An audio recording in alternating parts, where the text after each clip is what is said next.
Won't you come and meet me at the movies? Won't you come and watch a flick with me?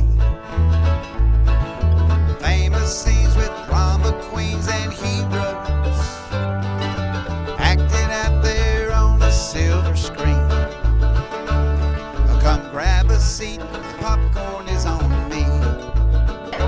Camera speed. Sound production, take one. Hello there. Welcome to Meet Me at the Movies. I'm Noel T. Manning II. Darryl Mansel is back. He is back. I have been waiting for so long for Darryl Mansel. One of the original Cinemen is back right here on Meet Me at the Movies. So good to see you, buddy. It is good to be back. I appreciate the invite to come on. It has been far too long since I've met you at the movies and met you all out there. So it's good to be back home again. Heck yeah. And you have been officially doing the professional studying thing. I mean, you've been going out there studying how to write screenplays for television. Mm-hmm. UCLA, dude, yeah. That's a big deal. That's a real big deal. It's been incredibly fun. It's been incredibly frustrating. But you get a story in your head, and it's like a jigsaw puzzle. You want to put those pieces together and see what comes out. So it's been a blast. So for any of our prospective screenwriters out there, whether it's for TV or for film, is there a go-to book that you would recommend that anybody who is interested in writing stories, whether it's for screen or not, that they should check out? Yeah, Save the Cat, man. That's the book that everybody goes to. It's so much good advice. Noel's got it in there somewhere in the library. So much good stuff covered all throughout it. There we go. Yep. It's good for development. It's good for writing. It's good for processes. And yeah, that's like the baseline. If you want to start anywhere, that's where you start at. Well, it really is such a phenomenal book, and there's a series of them as well. Save the Cat Goes to the Movies, Save the Cat Strikes Back. There's several of them, but they're all good in their own right. And I was just amazed. I forgot where it was. I discovered it, and I've used it in film classes that I've taught, and so I'm glad you brought that one up. But any chance I get a chance to talk about the Save the Cat books, I do. And for those of you who are wondering, you heard maybe Thomas is kind of under the weather. Well, actually, Thomas broke his hip, and no, he's not 87 years old. He's not, but he broke a hip, and he told me if anybody asked, he was trying to save a cat in the ice storm. So kind of a perfect segue into this transition, I should say. Well, Darryl, when we decided to get you back on, and we're going to try to have you on once a month, that's the plan. We thought, hey, let's start talking about screenplays because you've been kind of invested in that, and I'd love for you to share some thoughts about Best Original Screenplay Oscar nominees for this year. But first, what is it for you why do you think that story and the concept of creating that foundation is so important for film? I mean, the story is, I think, depending on who you ask, the bedrock of everything. Some would say story, some would say characters. I think there's two different schools of thought on that. For me, it is story. And it all comes back to just a love of storytelling and a love of people having a great story told to them. This is way back in the days to caveman paintings and drawings. And it's just in what has endured, what are the tropes, what has been handed down generation to generation to generation. And it just makes you wonder, like, why do we love storytelling and being told stories so much, whether it be, mythological figures or even down to true crime. I think everything starts with, I got an idea for something, and then it goes from there. Well, when you look at this year's nominees, I think to me, they feel different from one another in a lot of different ways. There are different tones, there's some different styles and different kinds of stories. So as you've looked at this group as a whole, what do you think jumps out at you right away from a concept of theme? What really jumps out at you? I don't even know if there's any one unifying theme that jumps out at these five that we have.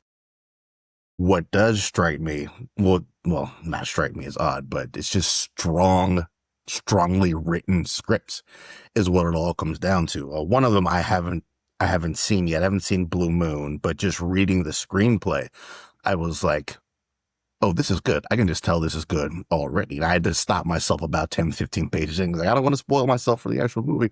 But just well written prose and structure is what really stands out to me, which is what you want out of your Oscar nominees, right? And also just the varying differences in writing styles also, kind of pops out. There's no one way of doing this in the industry. They have, guidelines of this is kind of what we want you to see or what we want you to do, what we don't want you to do, your do's and don'ts. And sometimes those guidelines are strictly adhered to, and sometimes they're just thrown out of the window. So it's always interesting to see not just what's written, but how it's written.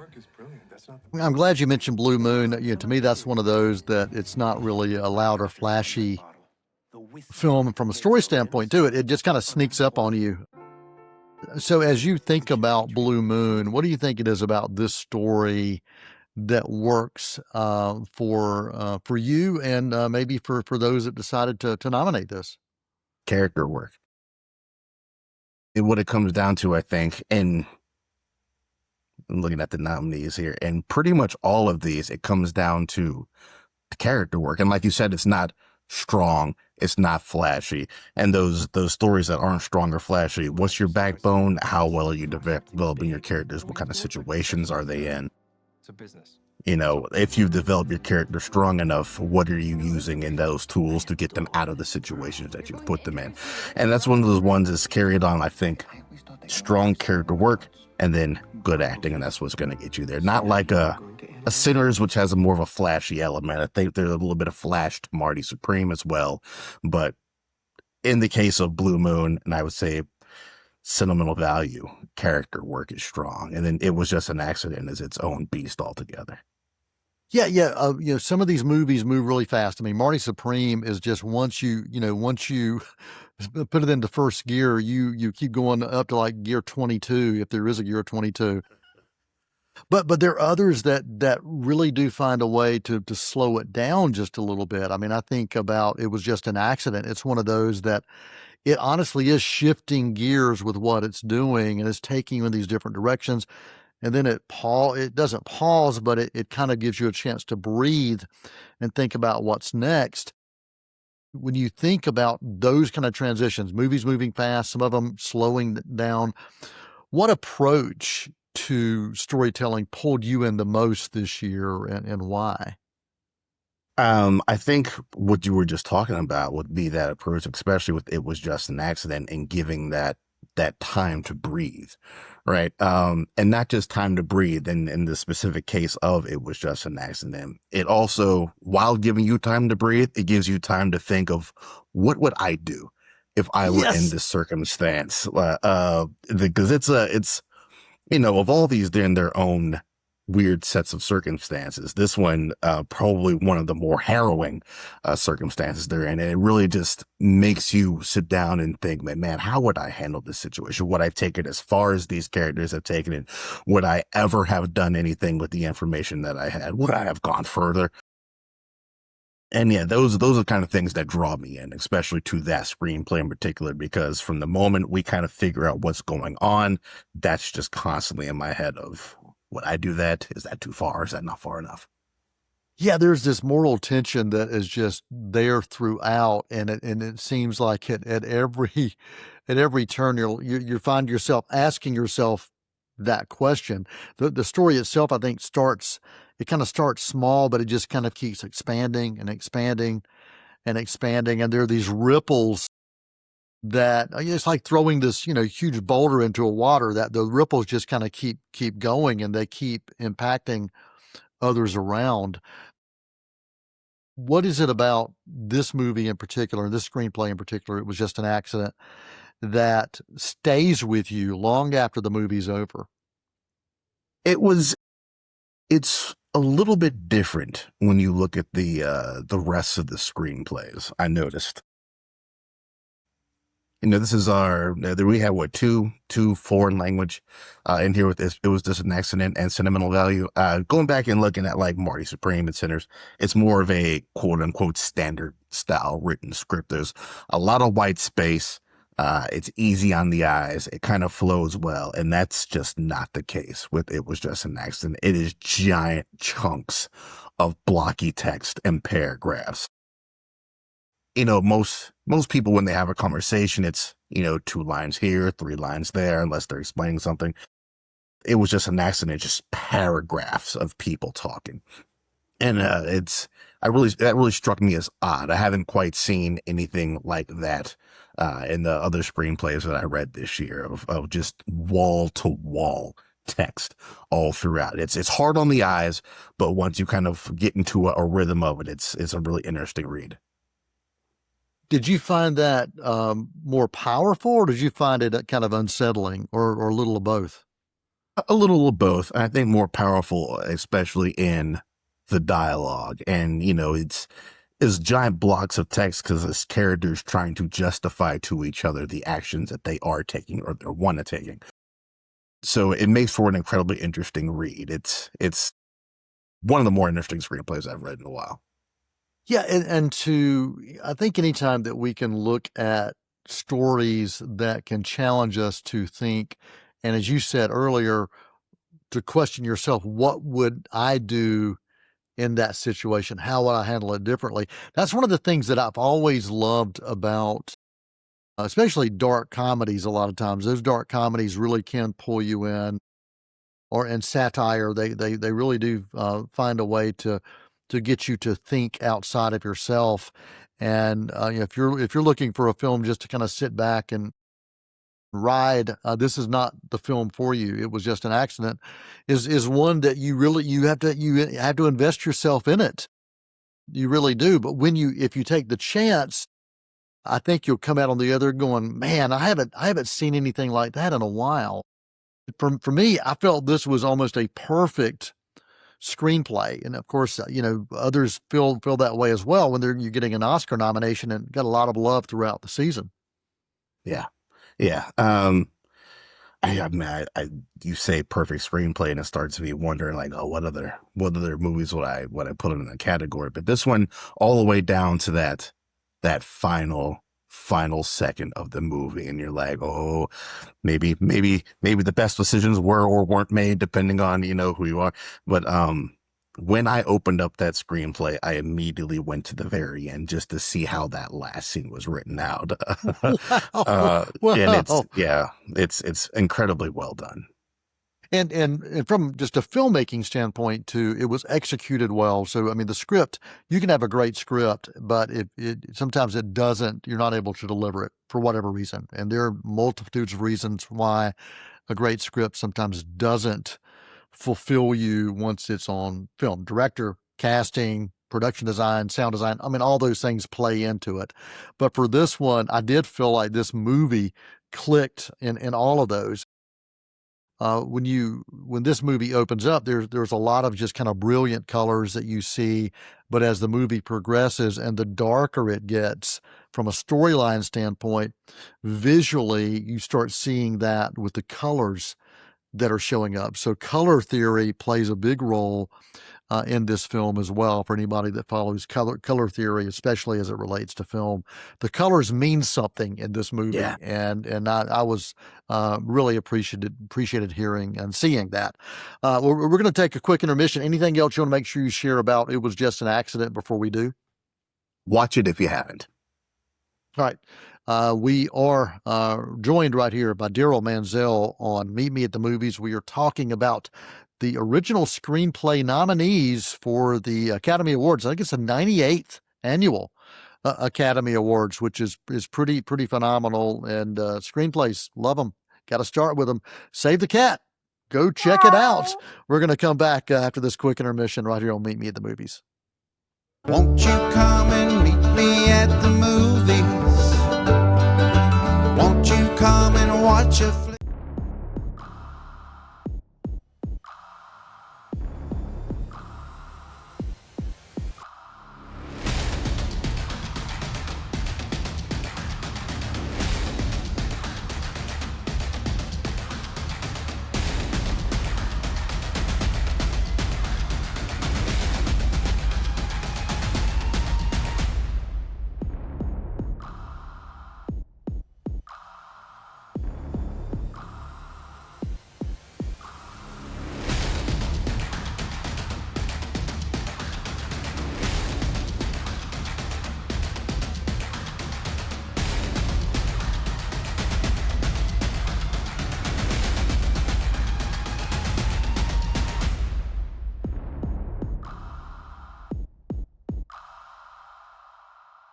Won't you come and meet me at the movies? Won't you come and watch a flick? Hello and welcome back to Meet Me at the Movies. Noel T. Manning II here. And if you happen to hear any background ambience, that's Thomas singing. He's no longer on the ice with a broken hip. He is in the house with a broken hip, and I'm not sure if he's on pain meds tonight or not. So Thomas, we do wish you the best. Just don't go chasing and saving those cats on the ice anymore. Well, unless you don't mind having screws put into your body when they're not supposed to be. So Sinners, let's talk about Sinners, Best Original Screenplay nominee, and one of the most awarded films across the board this year. Darryl, when I saw this back in April when it was released, I just knew I was watching something different. I was feeling something different, and the story itself spoke to me in a different way, and received quite a few NC Film Critics wins as well. And I'm just happy to see Sinners still being talked about, and really thankful for that. And I know that you want to spend some time talking about this movie that's got some big ideas, grand scope, and it's a genre film. It's a different kind of genre film for sure. Yeah. You're correct on all those fronts. I was worried that usually those earlier in the year movies kind of lose steam as we go into award season. I know that was a big worry with Everything Everywhere All at Once, because I think that was a March release. Yeah, just enjoying the movie itself. I was like, Sinners is awesome, amazing. But then I had that worry of, will it get the recognition that it deserves? And I'm happy that it is showing up everywhere, all over the place, with the recognition that it's getting. It is an immensely wonderful film from an immensely talented director and a stacked cast of professionals. Drips with allegory. A little bit thinly veiled. You don't have to dig too far to see what's going on. Although it seems like a lot of people still missed a lot of what was happening. You can enjoy it for what it is on its surface. Just the movie about vampires trying to take over the spot, or you can, if you turn your brain on a little bit and kind of look and examine through the levels, it just deepens and enriches the picture when you look at it. It's a film, Darryl, that tries to do a lot, and I think it succeeds at a lot. It's a film that looks at the power of music. Music is very symbolic here, and it's very in the forefront here. It's a period piece. It's also a piece that's got Michael B. Jordan playing two characters, playing brothers. And of course, you mentioned it's a vampire flick, so it's got a lot of different things happening. So, taking place, period piece taking place in the South, and there's just so much going on. And to me, when you're looking at story and you're trying to juggle all of those things, sometimes a ball or two will be dropped along the way. But did you feel that Coogler was keeping it all in the air, or did anything stumble and hit the ground and then pick back up? It really felt like he kind of kept it all in the air. And there's more than just our main story of, vampires trying to get to this kid, Sammy. A number of characters have their own smaller arcs going on. We have a couple of romance type angles going on. We have, Delta Slim getting his due respect coming up in the game, and all that's going on. It's everything it just works for me. And by the time we got to the end, I had completely forgotten that the Klan had sold this juke joint to them. So I was like, oh yeah, I completely forgot that after all they've been through, this is still lurking in the background, waiting for the sun to come up. So it's a lot of moving pieces. And I think for the most part, Coogler handled it all quite well. And I think that's a beautiful thing about a good storyteller is he can make you forget something that happened early on that you may think, okay, that's just a throwaway component. But when it's brought back in a way that you're like, oh yeah, I remember. Yeah. And that's just the power of Coogler, I think. And going back to his early days of screenwriting, he is always always done well and been able to capture whatever it is, whatever that story is.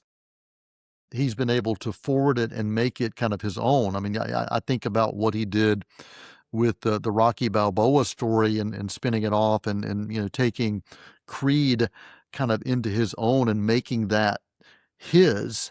And I think he did that so well. I loved that the Creed films, and and it happened at a time that the Rocky franchise was kind of dead in the water. They had done so much to it. You're like, oh my gosh, I don't want to see another Rocky film, but to take it in this direction and to not just breathe life into it as a one-off, breathe life into a whole other franchise. And that's to me, that's Coogler.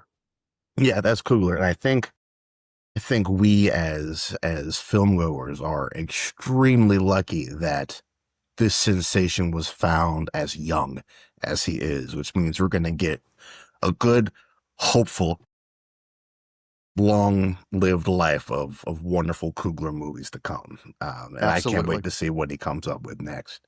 Absolutely. Well, we've got about 6 minutes to cover the last couple of films on the list, Marty Supreme and Sentimental Value, and I'll let you take the lead on where you want to go with this. I got to go with Marty Supreme. And I'll just put this out there. Every year, there's always one movie that kind of slips by that I'm like, that movie, really? For me, that was Sentimental Value this year. I saw it and I was like, okay, it's a good movie. I didn't get the hype of the attachment that everybody else had to it. But Marty, so you don't have this sentimental attachment to that movie. There's no That's what you're saying. There. That's what you're saying. Marty Supreme, I just had an idea that this was going to be something. I thought Chalamet was on an all-time marketing run leading up to this movie. And the question was, is the payoff, was the juice worth the squeeze? And all that he had coming up leading into this. A lot of narrative behind A24, put a lot of money into this. The softies have split up into their own movies. How's that all going to play out? And it's amazing. I think Marty Supreme as a film is electric. It moves. It's a character that you love, that you hate, that you love, that you hate. Again, like we said, it was just an accident that asked the question of how far would you take things. It kind of applies here in Marty Supreme as well. Like, how far are you willing to go to prove to yourself and others, what you think your worth is? That screenplay also incredibly riveting. I pulled it up just earlier today to read a scene, and then I found myself like 20 pages deeper after that, just because it's such a readable script. Like, Marty is just as compelling on page as Chalamet has him on the screen. Yeah, chasing ambition, and how far would you go to get what you want? And how many people along the way would you just destroy? And sometimes not even realizing you're doing it. Other times you are. Yeah. A lot of detritus left in his wake there. Yes, energy, obsession, momentum, all of those things really, really driving this film. And it's a film, as we mentioned earlier, it does not slow down. In order to watch this film, you need a little something to help you with your anxiety, and you also need a little something, Dramamine, because you can get motion sickness watching this film. But man, it is a ride, and Chalamet is phenomenal. The Safdie brothers, it wasn't, the brothers weren't involved in this one. It was one of the brothers, right? Yeah, this is Josh Safdie, I do believe. I think Benny did Smashing Machine. I think this is Josh. Yeah. But yeah, it did wonderful. Absolutely wonderful. Yeah. And as you said, Sentimental Value, it's one of those quiet films. It's intimate. It's kind of human. And another international foreign language film that we had that was nominated for an original Oscar. I think there were moments in this film that you talk about just conversations. There were a lot of conversations, a lot of different dialogue going on in this. There was nothing flashy about this one. It was one of those that, for me, this spoke about the power of just simple conversations and a reminder that we need to be connected to those that we love and remember who they are and why they are there, and not look at them as a means to get somewhere, but look at them for who they are, and the value that they have as just being relationships, simple relationships that sometimes can be complex, but if we just take the time, it can do a lot for us. Any thoughts you want to make sure you share about Sentimental Value before we begin to wrap things up? Yeah, it's always nice to have a movie where you get a look at the process of art.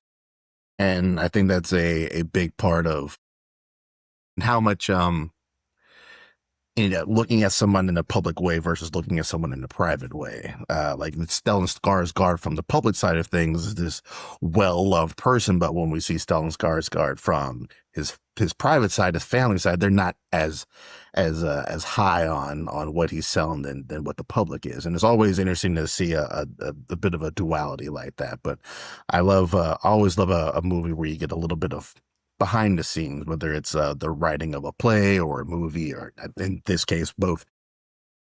For that, I very much enjoyed. And the familiar relationships and all that is also very tightly done. So if there's one word that you could use to describe this year's original screenplay nominees, what would that one word be? Exciting.